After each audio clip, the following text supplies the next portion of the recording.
Russell at that time. So General Four Stars, Wesley Clark was. Yeah. Well, I spent 20 years in NATO affairs anyway. Yes, you are. So after that, yes, sir. I started during the Cold War in the late 80s, and then continued on and on with some intervals in between, and then starting in 2002 up until my retirement, it's always been NATO at the forefront. So let's say you are NATO officer, sir. That's a little bit controversial in Turkey, you know. Well, yeah. in one of the TV programs, I had to make a statement to the effect that, look, I represented Turkey at NATO. I'm not representing NATO at NATO in that. Turkey, because there is a different mood, you know. You are right. So I think we are waiting for one guest now, Mrs. Yeah, we are waiting for Mrs. Corina Domitresco from Romania. Mm-hmm.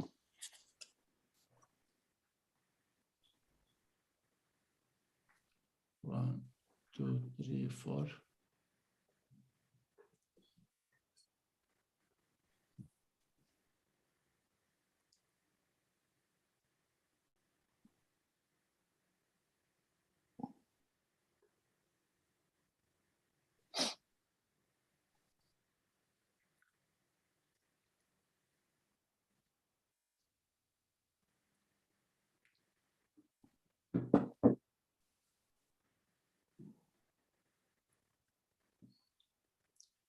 Mr. Chogopoulos, welcome, sir.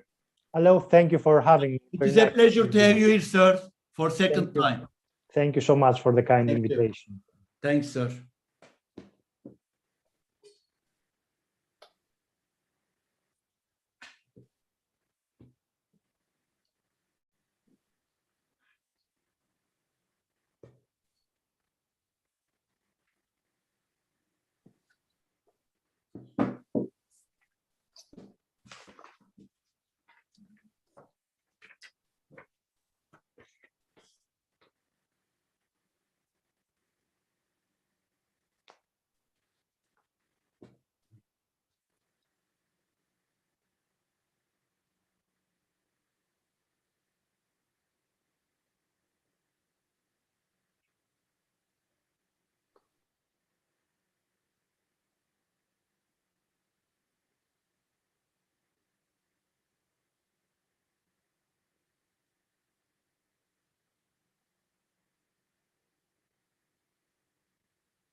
Yeah.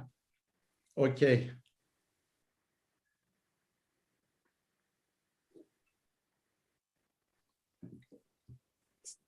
Good evening. Good evening, Mrs. Corina Dumitrescu. Yes, I'm Ramona Mihailă, the Vice Rector of International Relations at Dimitrie Cantemir Christian University. Okay. It is a pleasure to have you here. Thank you. Unfortunately, President Corina Dumitrescu is in another meeting because she's organizing a huge congress on philosophy of law, and now she's in a meeting with the president of this organization, so she will be a little bit later with us. Meanwhile, I can talk and I can attend on her behalf. Okay, no problem at all. Thank you. Thank you very much for inviting us. We have had a long collaboration between our universities, and I greet all the guests here. Yeah. Thank you. Mrs. Romano, say? Okay. Yeah.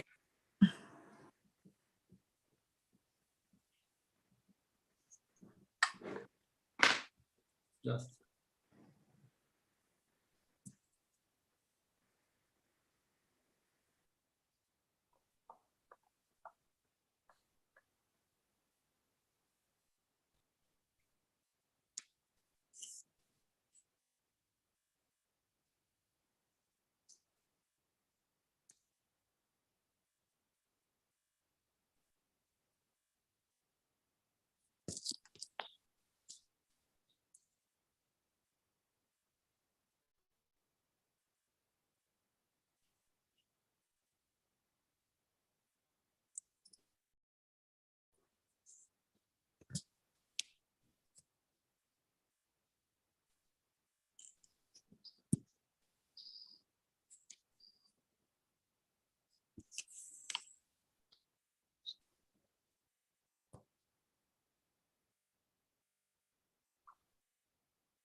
Yeah, okay. Distinguished participants, welcome to the panel organized by Istanbul Aydın University. I would like to thank you all for your participation. Let me introduce first the participants. Mrs. Ramano from Romania, and Lieutenant General Mr. Hodge from Center for European Policy Analysis, Mr. Ambassador, retired Fatih Ceylan, former Turkish permanent representative to NATO 2013 until 2018. Dr. Edward Erickson, retired professor of military history.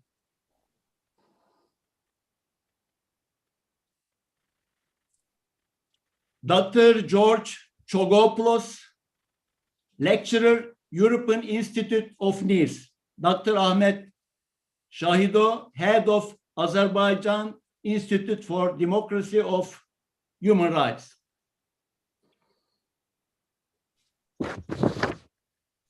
The purpose of this panel is to discuss Ukraine crisis and its effects on global and regional security, and to find, of course, possible solution if we can. We planned the panel in 3 parts. Each session will be 30 minutes. In each session, I would like to ask each of you one question. I will be very happy if you could answer each question in 5 minutes, at the most, of course. Now, our president, the president of Istanbul Aydın University, unfortunately, will not able to attend to make his opening speech because of the unexpected situation.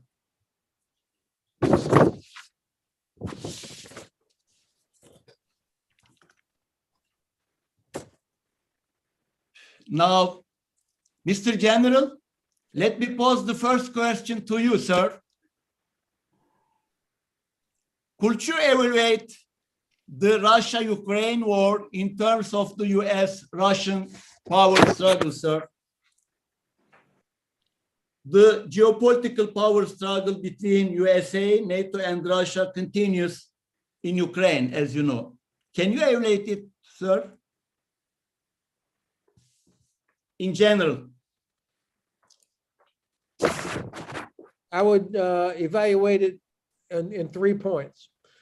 First of all, we have been reminded that the United States does not have the luxury of choosing who our threats are. As much as many people would like to focus just on China, Russia has reminded us that they also are a threat, not only to us, but to all of our most important allies and to stability and security in Europe, which has a direct impact on our own economic well-being as well as our security. So it's been a reminder, and I think we've woken up to it in time, but it's a shame that we had to be reawakened, and now we're bringing stuff back into Europe that used to be there. The second thing is that we have been reminded, no, let me say it differently. The Biden administration has been confirmed in their desire to rebuild our alliances, to strengthen the relationship with all of our European allies, with inside NATO, to improve the relationship with the European Union, because we recognize that we do not have the capacity. We don't have the capacity to deal with any of our threats alone. And so I think the job by Secretary Blinken, probably one of the best diplomatic efforts I've seen by the United States, maybe since the Dayton Peace Accords in 1995, where there's actual consultation and working with allies, not directing, pushing, or pulling allies. And so I think this has been an important part of this competition with this deadly competition with Russia. The third component of this is that it has highlighted the need for the United States to have a strategy for the Black Sea region. Ukraine is not an island. And so to understand why it's important that we're supporting Ukraine, you have to have a strategy for the entire region, which means we have to have a better relationship, repair the relationship with our Turkish allies, understand the importance of the Caucasus, understand the importance of Romania and Bulgaria, so that we can then make policy decisions that help protect our interests as well as democracy more broadly inside the region.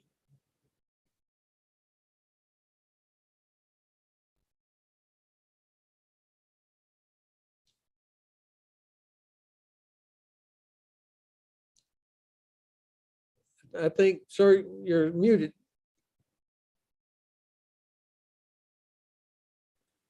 Sir, thank you very much for comment. Okay. Mr. Ambassador, I want to pose the same question to you, sir. Could you please evaluate the Russian-Ukraine war in terms of the US-Russian power struggles? Well, thank you. And I should like to thank Aydın University and National Security and Strategy Research Center to organize this important and timely event. Having a NATO background, it's my leisure time business to read the strategy documents of different countries, including the United States, certainly, Russia and China. So what's happening right at the moment in the Ukrainian theater is beyond US-Russia rivalry. We are talking about a global security challenge that we all face, and we have to think accordingly. So when we compare the security and defense and military and nuclear strategies of these three main actors, what we see in those important documents is that three of them laid down the building blocks for a strategic competition, having implications certainly for the alliance. So there is certainly a US-Russian competition, particularly in the aftermath of 2014. We are talking about annexation, occupation and annexation of Crimea, and the destabilization of the Donbas region. And China also joined this bandwagon, actually, in this, what some people prefer to term as systemic rivalry. So what we are witnessing now, right now, is an ongoing actual war in the Ukrainian theater, and you can separate it into different stages. Maybe one can even claim that the genesis of this competition, which has now translated into an open conflict, is 2008 Russia-Georgia war. And the reaction of the West was not sufficient to deter Russia from occupying and annexing Crimea and starting destabilizing the Donbas region. Even after 2014, there had been a series of defensive measures within NATO vis-a-vis the Russian threat. Russia was never accepted as a threat, particularly in the aftermath of the fall of the Berlin Wall. It transitioned from a main threat to a potential threat up till 2014, despite the fact that there was a war in 2008 between Russia and Georgia. But 2014 was an inflection point, which also led to strategic competition, including the Euro-Atlantic area, but going beyond it. So I think it would be much better, in my personal opinion, to address this issue as a global strategic rivalry.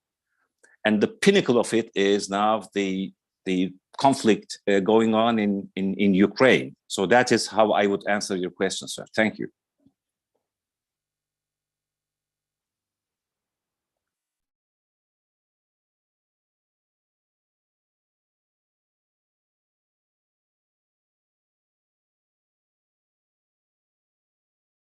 Yeah, okay. Sorry, sorry. Mrs. Ramona, would you like to comment on the same question? I'm not very familiar, let's say, with the historical and other facts, but I can tell you a few things from a Romanian point of view, because Romania has borders with Ukraine. Oh, of course. Since the war started, there were a lot of non-governmental organizations that help a lot of refugees to be welcomed and to care in Romania. Also, the Romanian government made a lot of supplements in order to help all these people. Not all the refugees decided to live in Romania or to remain in Romania. They just crossed Romania to other European countries. And those who decide to stay here are very welcome, even in particular in private homes. So there are people who really enroll on lists in order to host these refugees, especially women and children. There are a lot of translators who are engaged in order to translate for them, because most of them don't speak any foreign language. So it was, I don't know, there were a lot of TV shows asking people to help and so on. So we have a lot of these kind of organizations at the borders, and we help them. We also offer for free food, means of transport, and so on. And all the students who come, even if they are Ukrainian students or foreign students, they are very welcome. They can study for free in Romania. They immediately get a visa for at least 3 months. And if they want to study here, they can study for free. Otherwise, they can apply for other countries. So we've been very open to help these people, and we are still doing this. And we have a lot of programs to help them. So from the academic point of view, all the professors and the teachers, because they are children in kindergarten, in high school, and so on, we tried to offer them programs on inclusion and equity, and try to teach our own Romanian children about how to behave with these refugee people. Thank you very much. Thank you. Mr. Erickson? Yeah. Sir. Yes, sir.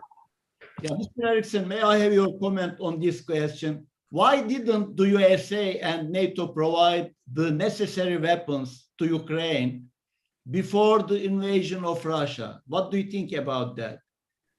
If the US and NATO countries had given the same support before the invasion, would Russia have launched the attack? Yeah, first of all, thank you for inviting me to attend the conference, and this is a great question. The supply of weapons to the Ukraine has always been incremental, step by step. And what has affected that in the United States, and to a certain extent in NATO, are national budgets.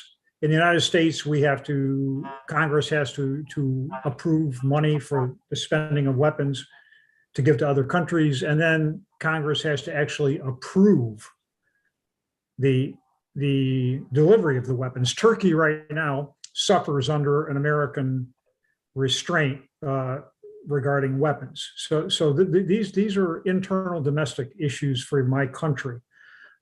We did not understand the seriousness of Putin's thinking until early in 2022.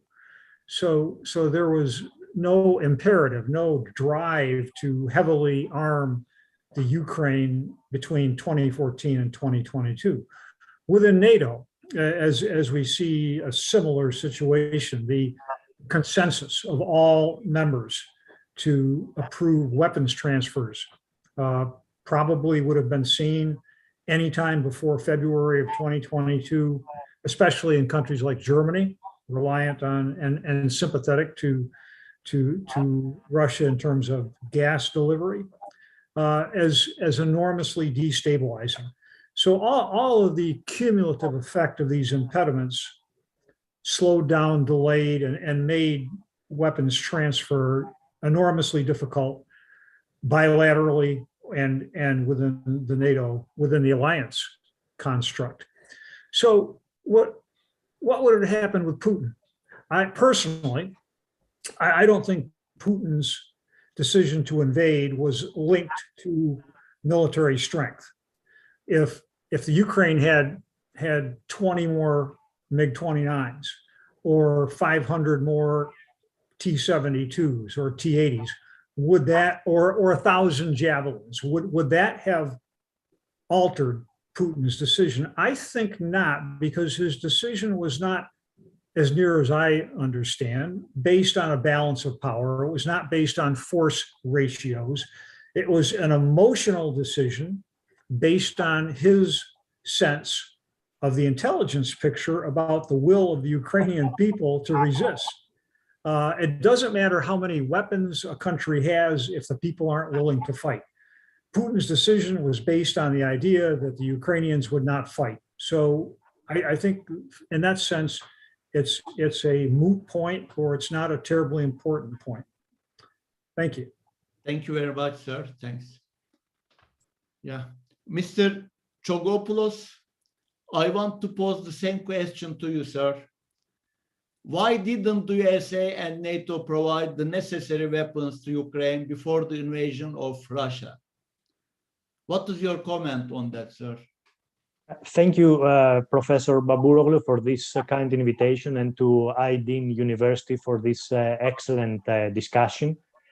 Before I do respond to this specific question, I believe that the debate as it has started is very, very interesting concerning the future direction of international relations. And in particular, I find highly interesting the remarks of the general that the United States has no luxury to deal with specific threats. And having said that, it seems to me quite interesting for the short term and medium term to explore and examine up to what extent the United States will be able to cope with two fronts at the same time, meaning both the Ukraine war in Eurasia and obviously the Indo-Pacific region and the rise of China. And this also brings me to the point that the ambassador made about the fact that NATO, practically US and its European allies, will need up to some extent to focus on the Eurasia region due to the invasion of Ukraine by Russia. But at the same time, NATO is also looking into illustrating China as not necessarily a rival, but a challenge that needs somehow to be dealt with.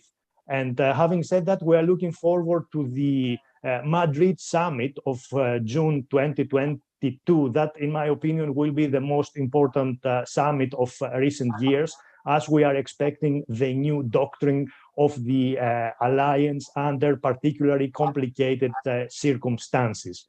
And also another point that I find highly interesting coming from the point of the general is related to the fact that he mentioned that the United States needs its partners, especially in Europe, in order to respond to the new challenges. What again I find particularly interesting to monitor in the medium and short term is up to what extent the thinking of the United States and the European Union will be parallelized as far as the perception of common challenges is concerned. Because what we have observed following the beginning of the invasion is that the two sides came together, but from the experience of how European countries are dealing with sanctions imposed to Russia, especially at the domestic, at the political level, I'm a little bit skeptical up to what extent in the medium term, European countries will be happy or satisfied to continue with the same policy, not because they do not believe the sanctions are working, but because the impact of the sanctions on the societies themselves is dramatic. And this election that is taking place this Sunday in France, for example, will be catalytic for the future, not only of France, but of European integration and perhaps for transatlantic relations. Regarding the question about the armament of Ukraine, it is a very important question. However, I should say that there was quite good cooperation between the US and Ukraine in the previous years. And according to the Russian position, the fact that this military cooperation was so good was on the regions, one of the regions that the other side is using in order to explain and justify the invasion. So I would perhaps turn the discussion also to the other side, suggesting that the existing cooperation was perhaps not to the extent that Professor Babouroghlu's questions might have envisaged, but it was developing so fast and so quickly that the Ukrainians are resisting, because we cannot believe that the Ukrainians are resisting because they are receiving the armaments and the supplies only after the invasion. It is a work that it was making for years, and the results are being monitored right now as the work is continuing. Thank you very much. Thanks. Mr. Shahido? Yes. Yeah. Thank you, Naim Hocam. First of all, I express my deep gratitude to Istanbul Aydın University for organizing and inviting me such important conference. In fact, no one was ready for this war, I think. No one expected it. However, Russia has been planning this war since 2014. And the Ukrainian-Russian war is, in fact, a global problem because it affects all of us in this regard. I consider today's online conference very important. So Russia's attack on Ukraine has been threatening the whole world since first day. I think Ukraine and Russia are not the only ones to suffer in this war. Of course, these two countries suffer the most, but we are also affected by this war. Also, my country, Azerbaijan, is also suffering from this war because 500,000 Azerbaijanis living in Ukraine, they are killed, they are moving from their homes, and on the other hand, 3 million Azerbaijanis lives in Russia today, and they face these sanctions in their daily life.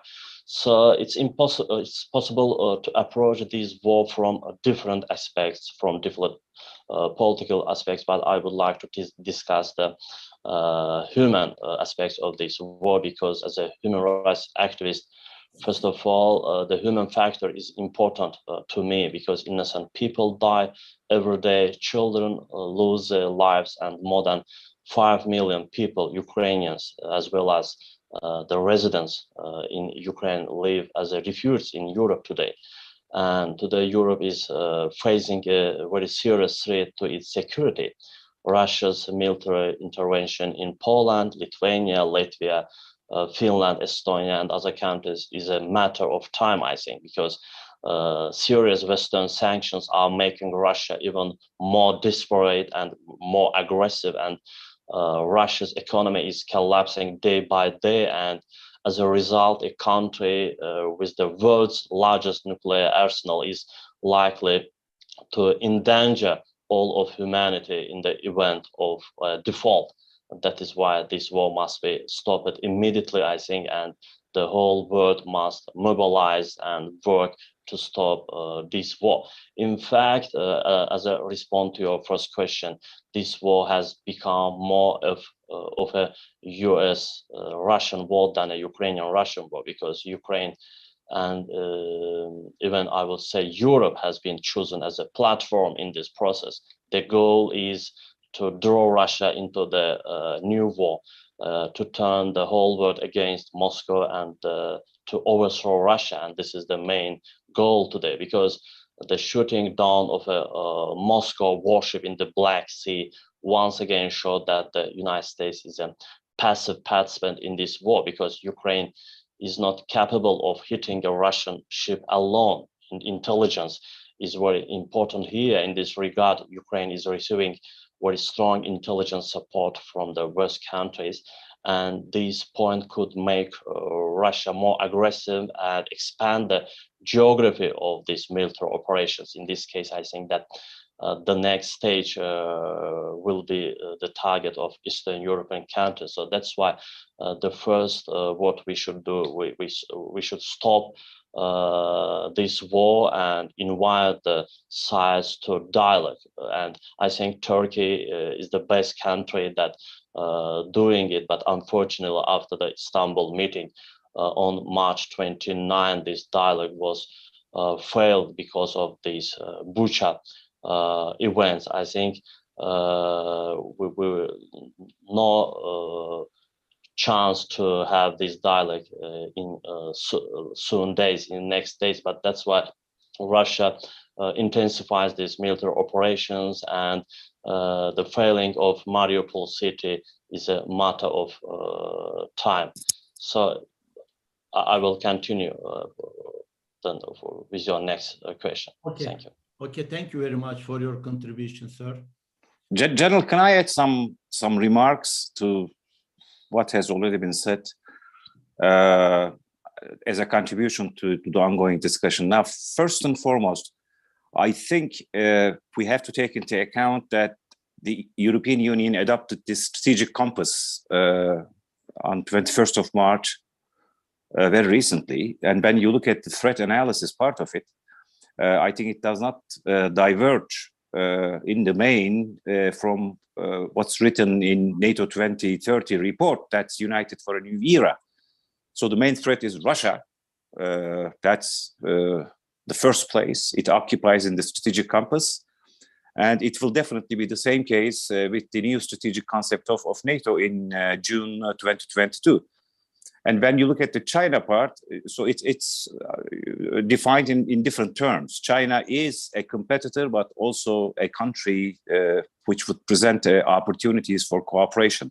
And that's how it was defined in the EU strategic concept. So I do not believe that there will be divergence of threat analyses in terms of the EU strategic compass and the strategic concept of NATO to be updated in June 2022. This is one thing. The second thing is that with regard to your question, why did the West not provide lethal weapons to Ukraine? That there was discussion also in NATO on that, in that respect, and so that remained as a controversy, not to provide lethal weapons to Ukraine, but to provide non-lethal weapons, and also, of course, training according to NATO standards. And the main reason behind this was, quote unquote, not to provoke Russia, even in the face of occupation and annexation of Crimea and Russian activities in the Donbas region. So there was a sort of divergence of opinion in terms of what could possibly be done to enhance the defense of Ukraine vis-a-vis the Russian aggression. But there were countries, I don't want to name the names, who had a more kind of, hesitant, stance in terms of providing weapons to Ukraine. Another group of countries opposing it and saying that, look, it will not stop there, so Russia will continue if it feels kind of weaknesses or lack of coherence vis-a-vis Russia. But there was this discussion, and I think Trump made a decision to provide lethal weapons before he left office. And now we have a different ball game, all sorts of, it's called defensive weapons, but we know that if you're talking of javelins and other anti-tank, equipment, so it's defensive and offensive. So I think that should also be taken into account while discussing this issue. Thank you. Thank you very much, sir, for your comment. Mr. General, we have another question to you. Mr. General? I'm right here. Yeah. Okay. Mr. General, what are Russia's political goals? What do you think about the realization of political and military goals of Russia? And of course, how do you see the outcome of Russia-Ukraine war? Will Putin declare victory? Well, first, if you'll allow me, I'm very happy that Dr. Shahidov is here participating tonight, because I was worried we would not hear a Kremlin perspective, but he's given the Kremlin perspective tonight. What a unbelievable statement, sir, to say that. You are very pessimistic, sir. No, I mean, to say that this is a U.S.-Russia proxy war. I didn't hear any comment from you about what Russia has done, why they've attacked 8 years ago, all of their aggression, the deportation of Ukrainians, to somehow put this in a category that this is just a U.S. sort of plan to get rid of Russia. There's zero evidence of that. And also to say that Ukrainians are not capable of finding that ship and destroying it is also, I think, uninformed. To your question, I think that the goal of President Putin is to eliminate Ukraine as a state, and also to eliminate the idea of Ukraine as a state. He's said that himself over the past few years, that Ukraine is not actually a legitimate country. He has revised history significantly over the past few years, and we should have listened more closely to what he was saying, so we would not have been surprised. I think the destruction of Ukrainian cities and infrastructure shows that he's not interested in using the Ukrainian infrastructure for Russia. He's wanting to make sure that Ukraine has zero possibility of any kind of economic recovery, and also the attempt to isolate Ukraine from the sea.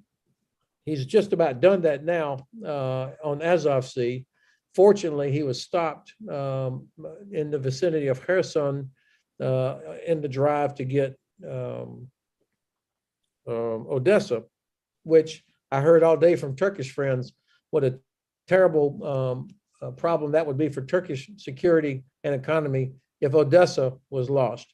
So I think that the goal, though, fortunately, he's not going to achieve this goal because of the corruption inside the Russian Ministry of Defense. Well, we've seen that the incredible amount of money that they have spent on modernizing their military is actually gone into the pockets of oligarchs and people inside the ministry and the general staff. And they have a military that is less than half of what they said it was. The operational capability of the Russian Navy is terrible. This has been exposed.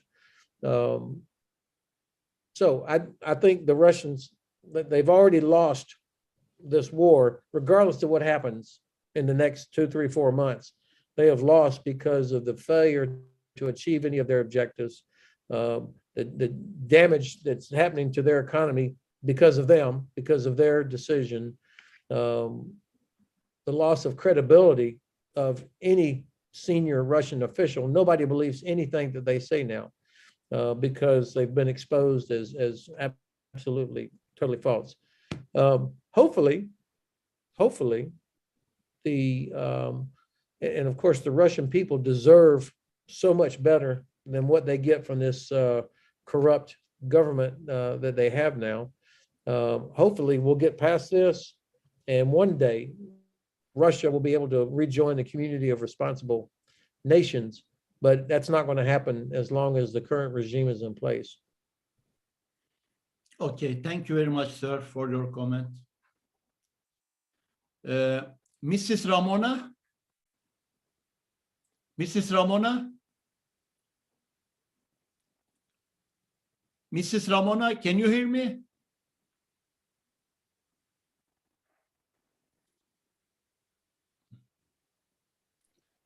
Hello, I have some problems with. I see.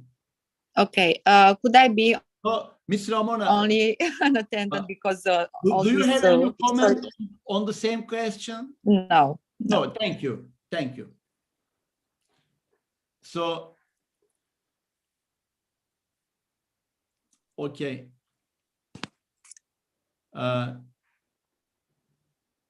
Let me go to, yeah.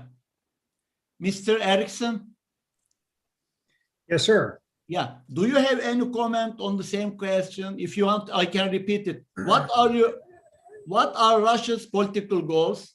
What do you think about the realization of political and military goals of Russia? And how do you see the outcome of the Russian-Ukraine war? Will Putin declare victory?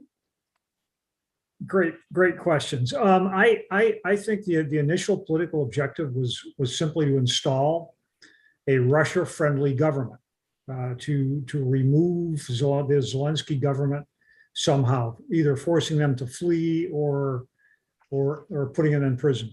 From a military point of view, the initial attacks, the initial campaign was so clumsy.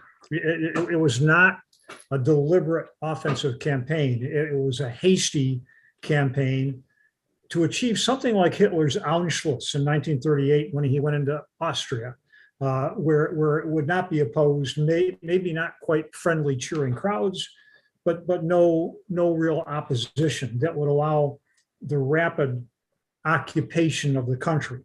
Does Putin desire to annex the entire country of Ukraine? I don't know. I think he would be comfortable with something with a relationship with the Ukraine as he has with a relationship with Belarus, where like Belarus, Ukraine would become a client or a puppet state, where he wouldn't have to endure the full costs of occupation. So I don't have insight into Putin's mind, but that's kind of what I think he would shoot for. The realization of his political military goals, complete failure. So they are now, of course, in a strategic and operational pause.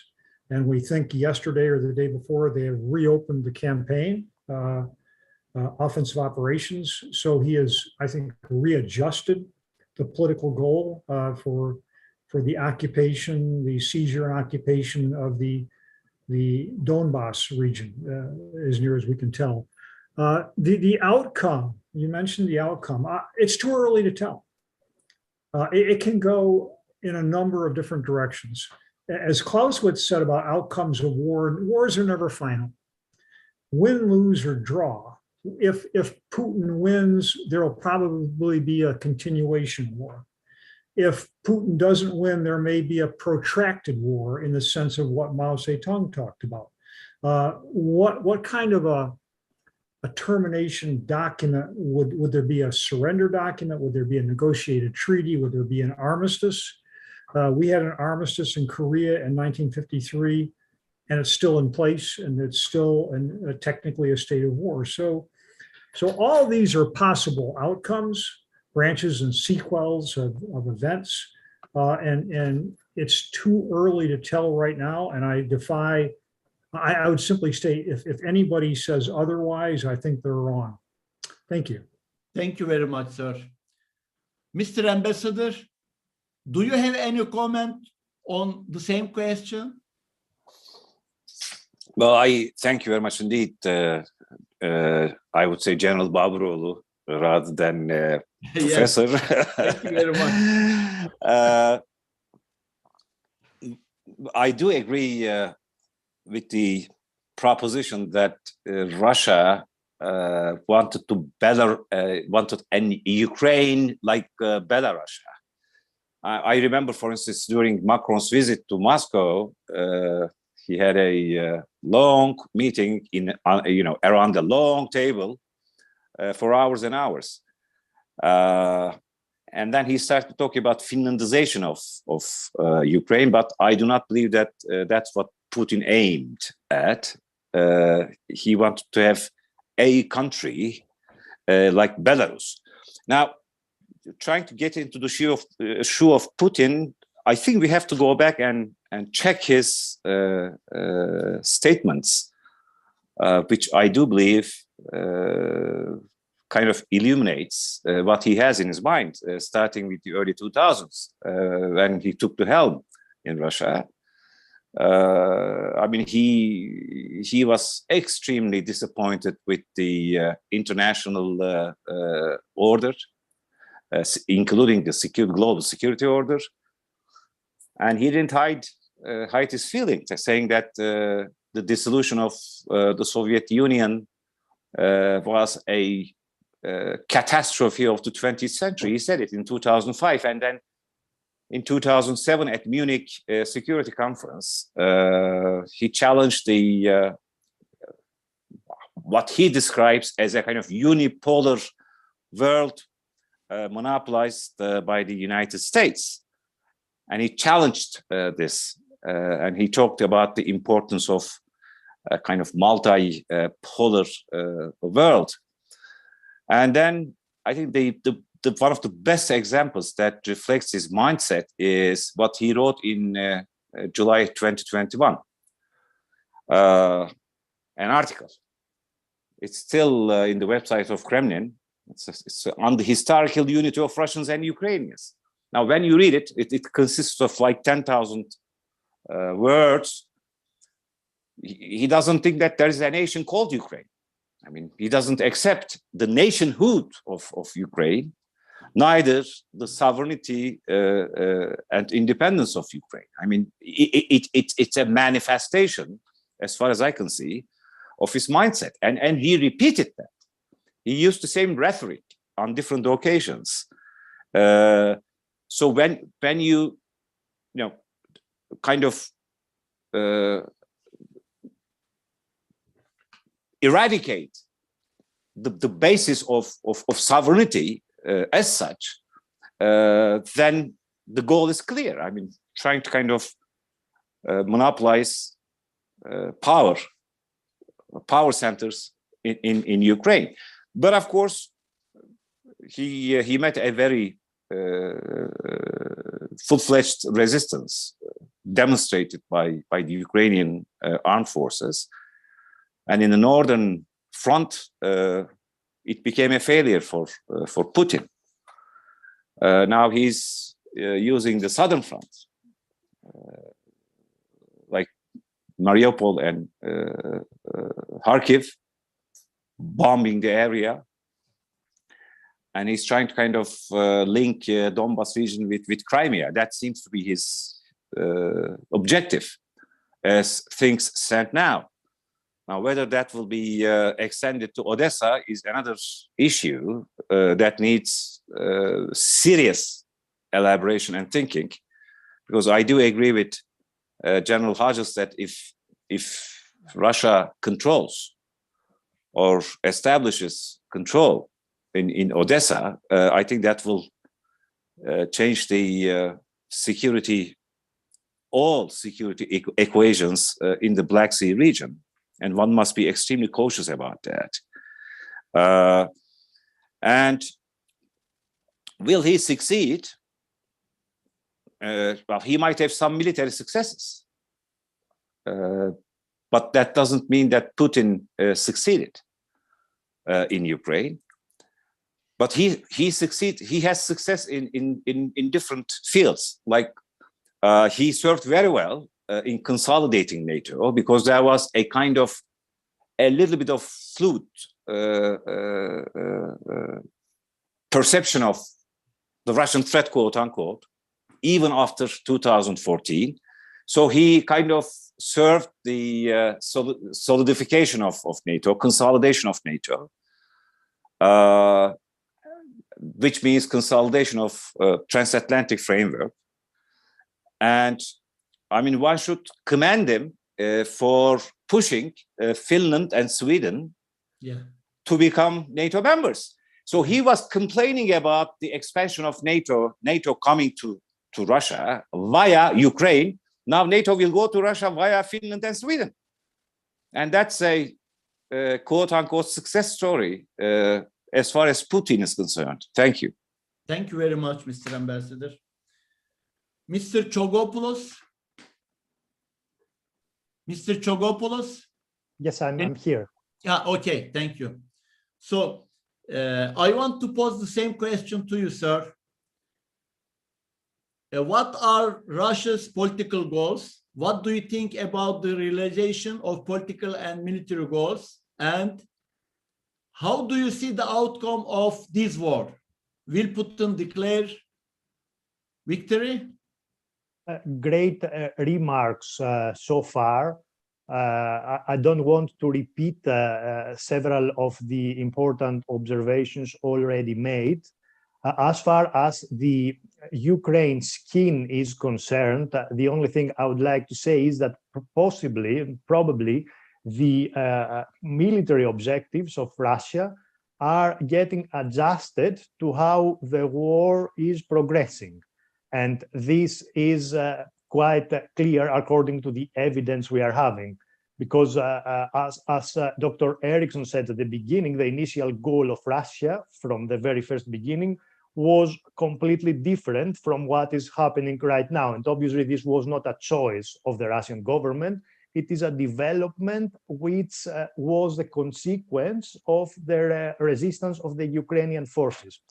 However, as I'm based in several European countries teaching here, I'd like also to offer the European position on what is happening, especially in relation to the part of your question about the political goals that Russia might have.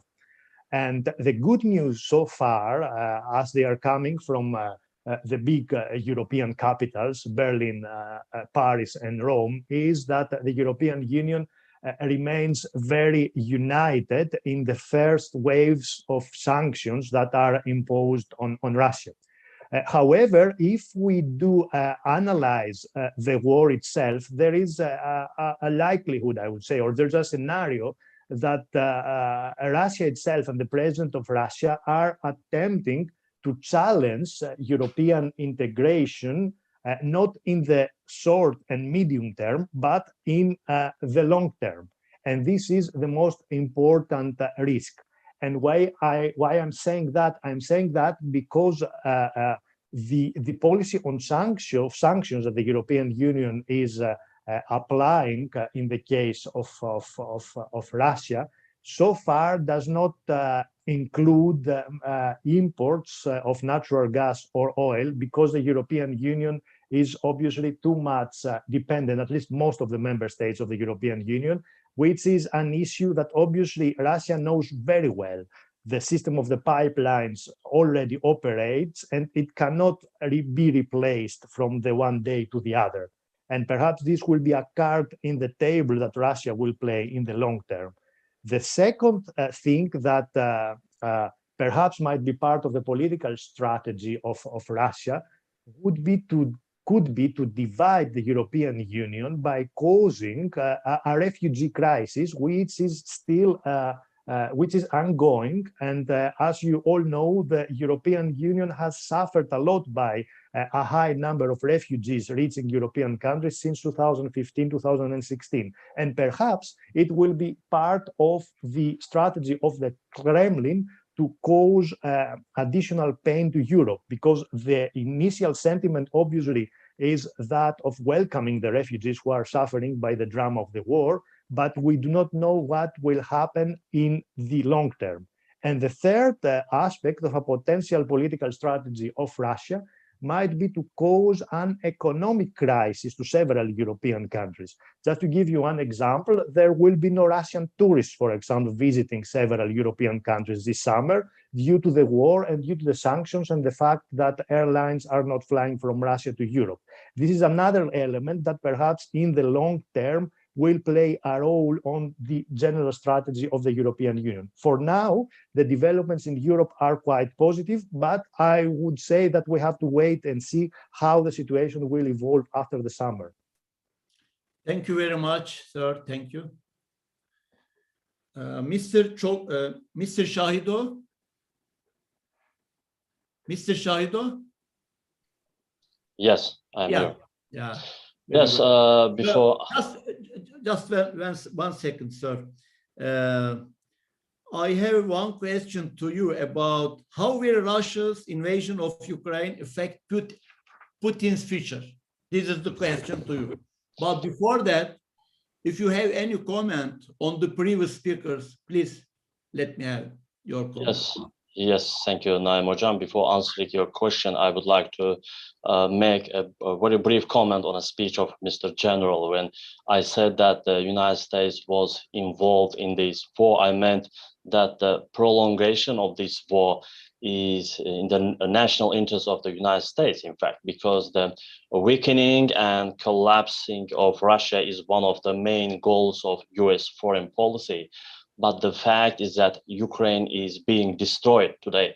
Official Kiev had to realize that it was located in a very difficult geopolitical geography and had to pursue a more balanced policy. Today's war could be avoided by establishing normal relations with Russia, but unfortunately the Zelensky government did not do that. As Azerbaijanis, we know Russia's attitude to its neighbors very well because we have been facing this aggressive policy for 30 years, and today there is a Russian army, so-called peacekeepers in Karabakh, and we know from our own experience how dangerous it is to enter into a confrontation with the Kremlin. In this regard, the mistakes made by Georgia in 2008 should not have been repeated in Ukraine, because in the first days of this war, Ukraine was left alone on the battlefield and no actual help came from NATO, from West, from the United States, and today's assistance is not enough yet. And Ukrainian air defense completely destroyed. And if the United States had not really helped, there would have been no need to openly pit Kiev against Russia. Take Azerbaijan as an example. For example, today official Baku maintains a very normal relations with the United States, with NATO members, and we have normal relations with Russia.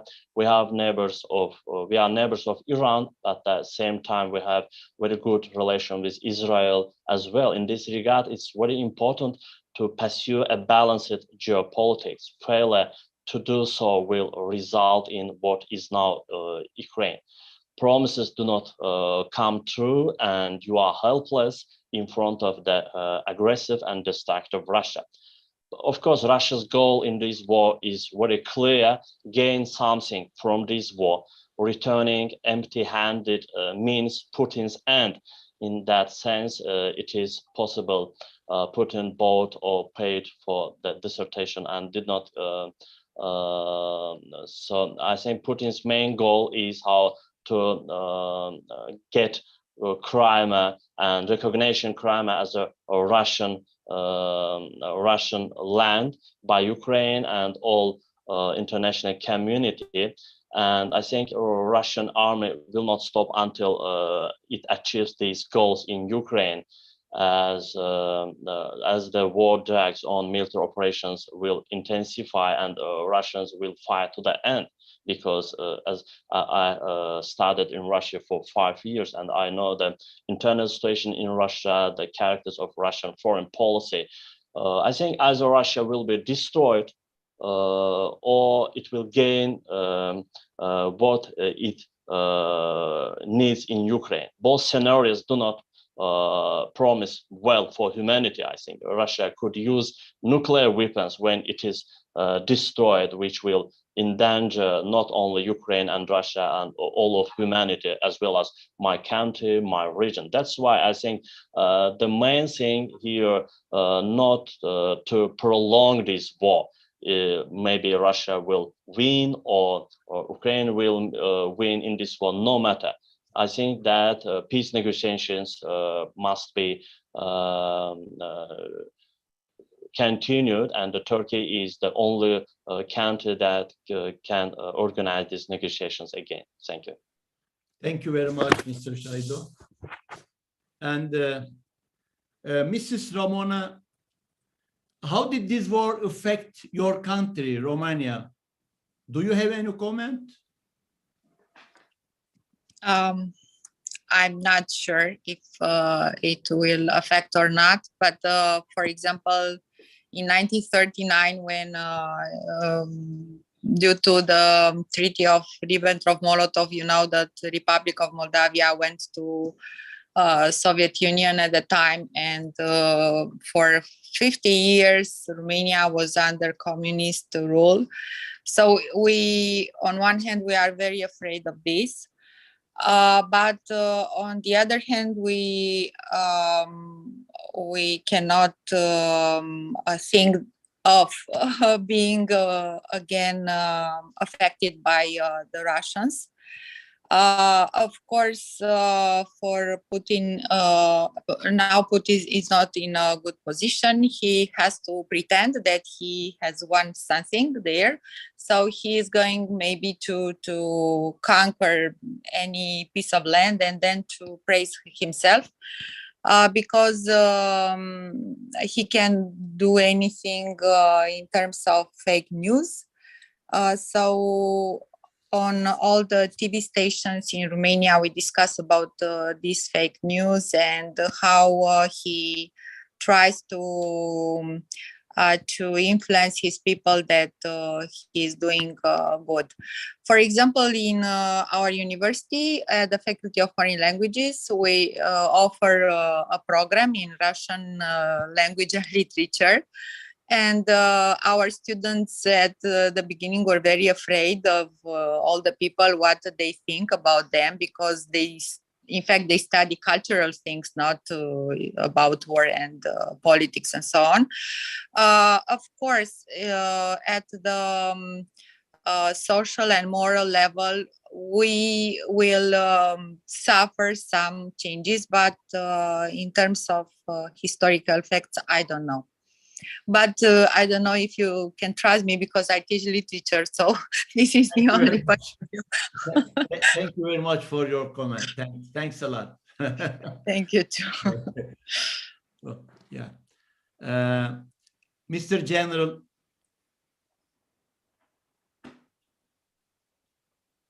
Mr. General? Okay. Mr. General, as you know, the issue of Russia's use of nuclear weapons is on the agenda. Could Putin use nuclear weapons? What do you think about this issue, sir? Yes, of course it could, but I don't believe it will. I believe that we have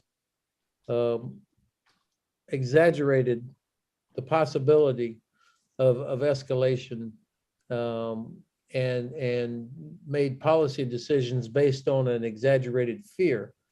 Now, of course, nuclear weapons are no laughing matter. There's risk involved, and I can understand why our president and other leaders are very careful about this. But in my view, Russia's nuclear weapons are only useful to them as long as they don't use them. Because they see that there's so much concern and hesitancy about doing things that need to be done because of that possibility. But the Kremlin has been threatening nuclear strike on numerous countries for years. And of course, they even made up very recently against Finland and Sweden against the idea of either of those countries seeking membership in the alliance. So as I think about it, it seems to me that there is no battlefield advantage. Having nuclear weapons will not significantly increase Russia's effectiveness in the conflict. I mean, they have already murdered tens of thousands of innocent Ukrainians using rockets and artillery and missiles, as well as soldiers executing innocent civilians. So I don't know what kind of advantage they would get from doing that. And on the other hand, it would be impossible for the West to stay out of this conflict if Russia did use even a low yield tactical nuclear weapon. Secretary General Stoltenberg said that if Russia used a chemical weapon, that would put the war in a whole new category. Well, obviously, by extension, you would say the same thing about if Russia used a nuclear weapon. And I think President Putin, even though he is evil and brutal and medieval, he's also rational in a Russian sense. And I also think the people at the other end of that long table, they're thinking that there will be life after Putin. And I don't believe that they see any positive outcome for Russia should Russia use a nuclear weapon inside Ukraine. So that's why I think it's unlikely. Thank you very much, sir. Sir, I have Dr. Baburoglu, could I address that question as well quickly? Sorry, just a second, sir. Just a second. Mr. General, short answer, please, Mr. General. Would this war be a second Afghanistan defeat for Russia, Mr. General? Short answer, please. Russia has already lost. So, I mean, they've already lost, regardless of what happens in the next few months. I see. Thank you very much. Yes, Mr. Erickson? Yeah. Thank you. This question intrigues me. NATO, the NATO school in Oberammergau, back during the Cold War, taught a course, and I took it, called Nuclear Target Analysis. And the thing about nuclear weapons, tactical nuclear weapons, there's a function called downwind drift and the plume of radioactive debris and material. If we go back to Chernobyl in 1986, after the detonation, after the meltdown, all of the nuclear debris was blown to the east. In the Northern Hemisphere, the winds are westerlies. So let's say Putin decides to use a tactical nuclear weapon in the Donbass, even a small one. That nuclear debris, the cloud, the plume of radioactive material drifts by the winds. It's blown directly over Luhansk. It keeps on going. It's going to keep on going. It's going to cover Rostov. It will cover Kursk. It will cover Volgograd. Even a small yield weapon, design non-radioactivity cloud producing is still going to do that. So people used to ask me about Iran nuclear weapons. If you drop a nuclear weapon, detonate a nuclear weapon in Tel Aviv, the radioactive cloud covers Jerusalem. It covers Baghdad. It keeps on going and it covers Tehran. So as a practical matter, people who use nuclear weapons are trained to template where these things go. So the short answer is I can't imagine that Putin and the Russian general staff would use a nuclear weapon, yes, even a tiny one, based on that. Thank you. Thank you very much, sir. Mr. Erickson, short answer, please. Would this war be a second Afghanistan defeat for Russia? The effect of Afghanistan was the outcome of an 8 to 10 year process, as was Vietnam for our country. So would war exhaustion that affects the government or the people of the country be applicable to the Ukraine scenario? I don't think so. I don't think it can possibly last that long. I don't think that the Russian people will be that tired of fighting the war. So I take General Hodges' point. They've lost the war seemingly right now, but maybe not. Thank you. Thank you very much, sir, for your comment. Mr. Ambassador, the issue of Russia's use of nuclear weapons is on the agenda. Could Putin use nuclear weapons? The same question, sir. Well, you have to check the nuclear strategy document of Russia. I mean, there are conditions attached to using a nuclear weapon, be it a low yield tactical nuclear weapon or beyond. Russia has to see its existential as an existential threat. Now, if it defines something as an existential threat, then it might revert to using a nuclear bomb of any category. This is one thing. The second thing is that in that policy document, it's written that if there's any type of weapons of mass destruction used against Russia or one of its allies, then Russia would use a nuclear weapon.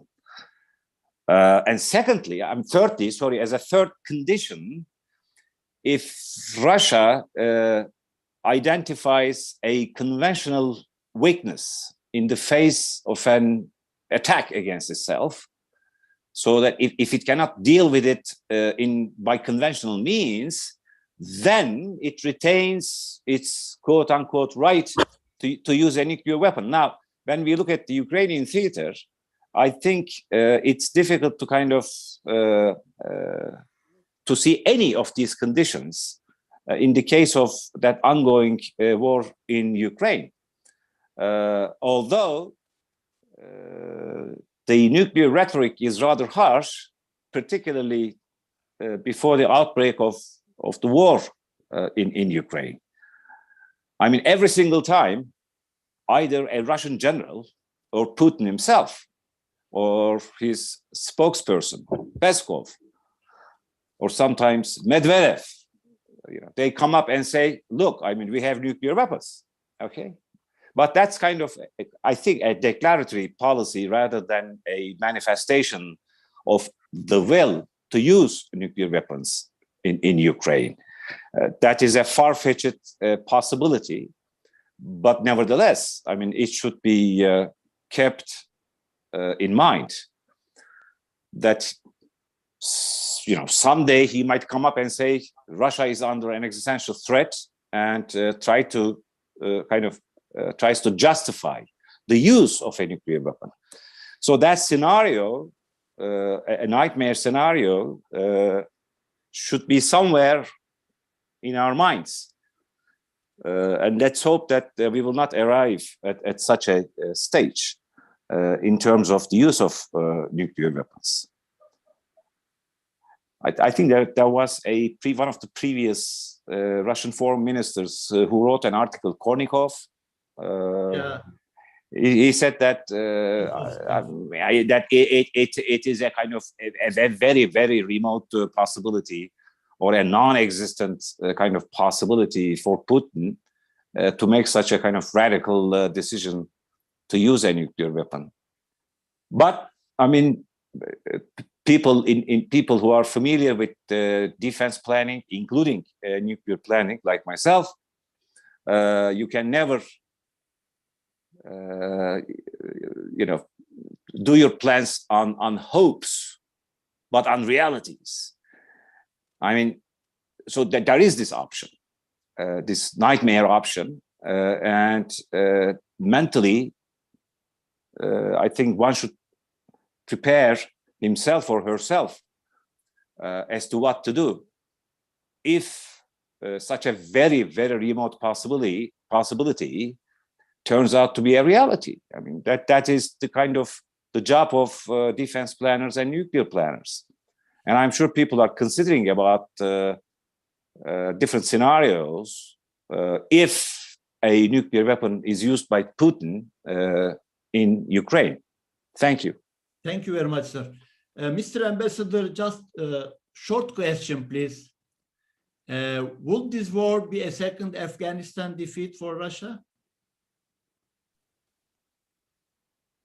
Well, I mean, there's a difference in geography, difference in culture, difference in society, and all the other things added together. But I do believe that this war, and I hope that it will end in a peaceful manner, the sooner the better, although this is a little bit naive expectation, but this will set in motion some chain reactions, I think also within Russia, and they will start soul searching. When is a $1 million question, of course, but it's true that this will certainly trigger discussions also within Russia as to why Putin made such a decision. I mean, it might prepare the end of Putin at a certain period of time, but would that be kind of lead to the dissolution of Russian Federation? This is not the issue. I mean, this is not the topic of concern. Okay, thank you. The idea here is what kind of impact it will have on Putin and his future. Thank you. Thank you very much, sir. Mr. Chogopoulos, I want to pose the same question concerning the nuclear issue, sir. Thank you very much. Just one basic remark. I believe that the experience of the distinguished speakers here is more important than my opinion. I'm saying this because I know about the evolution of the Cold War through books. I have no personal experience of how it was due to my age. What I know through the books is that the mutual assured destruction was the reason why the Soviet Union and the United States reached kind of an understanding during the Cold War years, and we avoided a catastrophe for the planet. The big question I would also like to ask the distinguished speakers is, up to what extent, from your experience, this relevant understanding, which was existing during the Cold War years, exists in the 21st century, and especially since 2014. Up to what extent you believe that the Russian government and the United States can make relevant arrangements in order to prevent the nightmare scenario. Because as the ambassador said before, theoretically, the Russian doctrine, the Russian nuclear doctrine, could allow Russia to use nuclear weapons according to some circumstances and conditions which are not very, very clear. So Russia can judge and act according to its own understanding of the situation and according to the interest of its president. So the big question, in my opinion, is up to what extent this can be prevented, taking into account the characteristics of the New World Order. Are the characteristics of the New World Order clear in a manner that can make us quite calm that this will not happen, or are conditions completely different, leading possibly Russia under extreme circumstances to do something that could have been inconceivable many years ago? So I prefer not to answer, but just to highlight the dilemma, because I believe that the only one who has the answer is the president of Russia, no one else. Thank you very much. Thank you. Mr. Shahido? Mr. Shahido? Yes, thank you. Thank you. Nuclear issue. Yes, this is a very actual problem for today, because Russia is likely to use nuclear weapons in this war, because Kremlin officials are already talking openly about this possibility, and it is written in Constitution of Russian Federation as well about the possibility to use the nuclear weapon. But it's very difficult to predict what Putin will do next. Putin's foreign policy is to destroy, And I think Ukraine will be the second Syria, and in this war, which no one will win, and Russia will lose, other interested countries will lose as well, and Ukraine will completely be destroyed, and humanity will lose, because the world will not be able to raise a nuclear war next time. The repetition of such scenario after the US nuclear bombing of Hiroshima will be a tragedy for all mankind, because today a number of countries have nuclear weapons. And in the event of a collapse, Russia will can distribute its nuclear weapons to all its republics. Just imagine that Chechnya, Dagestan, Tatarstan, and other autonomous republics will also have nuclear weapons after they will be independent. For these small states, which have no tradition, no experience of statehood, nuclear weapons are like a toy. So they can use this weapon at any time they want, and this means the end of all mankind, I think. Thank you. Thank you very much, sir. Mrs. Ramona? Mrs. Ramona? Huh. Mrs. Ramona? Okay. So, yeah, we have little time left. I want to ask the last question, and please short answer. What do you think about the effect of the Russia-Ukraine war on Turkey, Mr. General?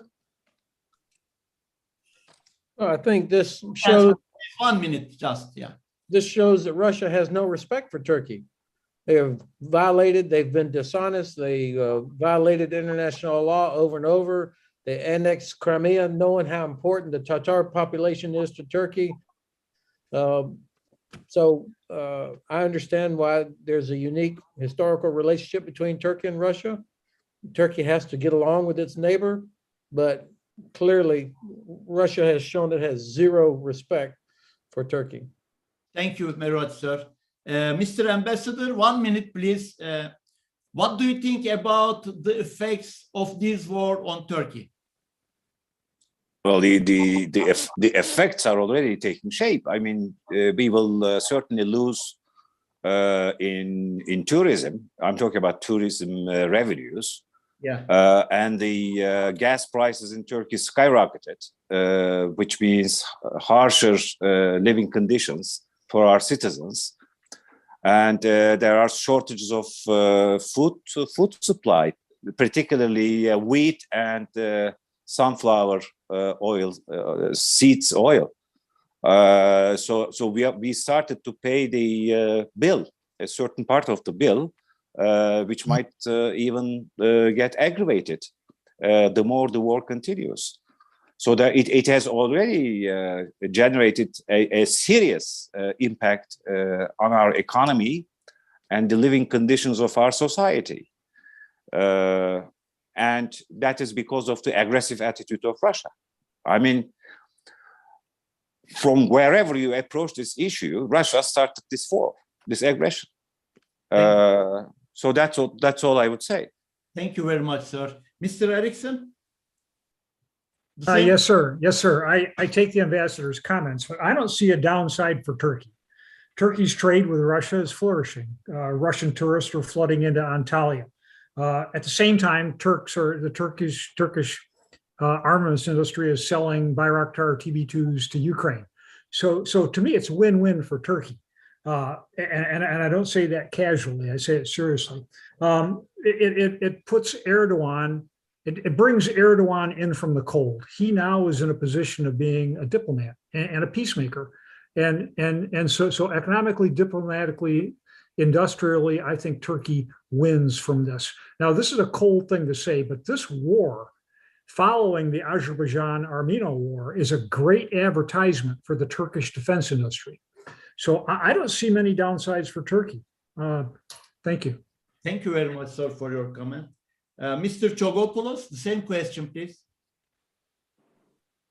Thank you. If I could offer the Greek perspective in that regard, Greece's Prime Minister was recently in Istanbul, where he met with President Erdogan in the hope of both to look for a potential cooperation in strengthening the southeastern flank of the alliance, which are definitely good news. However, I'm not optimistic regarding a potential resolution of Greek-Turkish problems, which are diachronic and cannot be solved due to the war in Ukraine. So on the one hand, I'm optimistic. On the other, I remain to be pessimistic about any breakthroughs.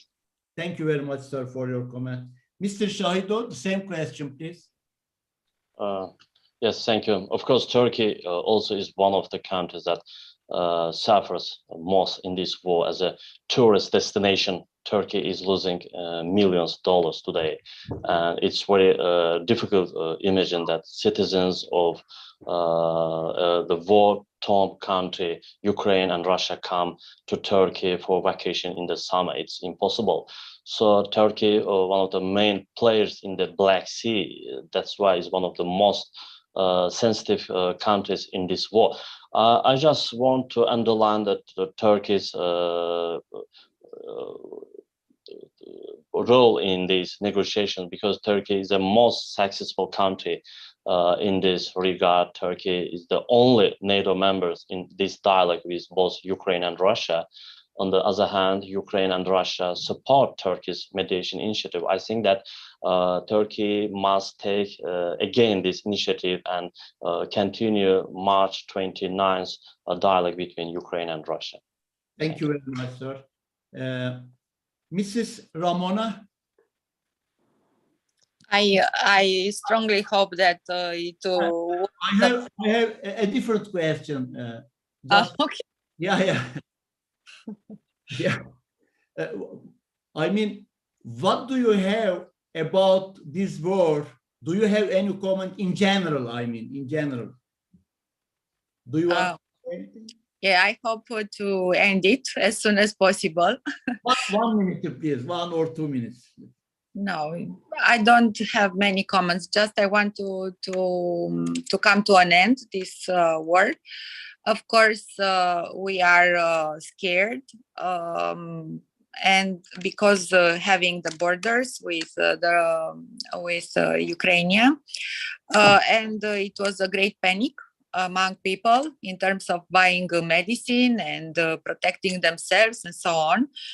We are afraid of nuclear weapons and so on. But on the other hand, we are very aware that this thing is not going to happen. And I think the whole population is with their eyes stuck on TV stations. All of them discuss this topic every night. So we are very updated, and we think that it will end, I don't know, some specialists say that it will end on May 7th.